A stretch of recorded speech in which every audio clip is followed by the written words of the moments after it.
உறுதிமொழி. நமது நாட்டின் விடுதலைக்காகவும் நமது மக்களின் உரிமைகளுக்காகவும்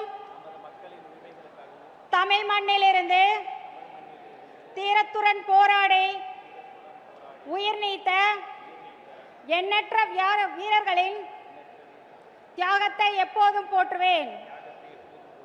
நமது அன்னை தமிழ் மொழியை காக்க உயிர் தியாகம் செய்த மொழிப்போர் தியாகிகளின் இலக்கை நிறைவேற்றும் வகையில் தொடர்ந்து பாடுபடுவேன்.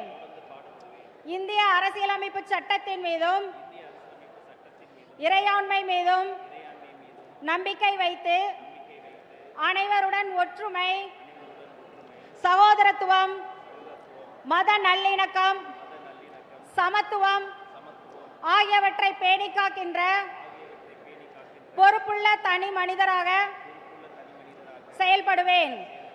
மக்களாட்சி, மதச்சார்பின்மை, சமூக நீதி பாதையில் பயணித்து என்றும் மக்கள் நல சேவகராக கடமையாற்றுவேன் என உறுதியளிக்கின்றேன். சாதி, மதம், பாலினம், பிறந்த இடம் ஆகியவற்றின் பெயரில் உள்ள வேற்றுமைகளை களைந்து மக்களிடையே விழிப்புணர்வை ஏற்படுத்தி அனைவருக்கும் சம வாய்ப்பு, சம உரிமை கிடைக்க பாடுபடுவேன். பிறப்புக்கும் எல்லா உயிர்க்கும் என்ற சமத்துவ கொள்கையை கடைபிடிப்பேன் என்று உளமாற உறுதியளிக்கின்றேன். நன்றி. அனைவரும் அமரலாம்.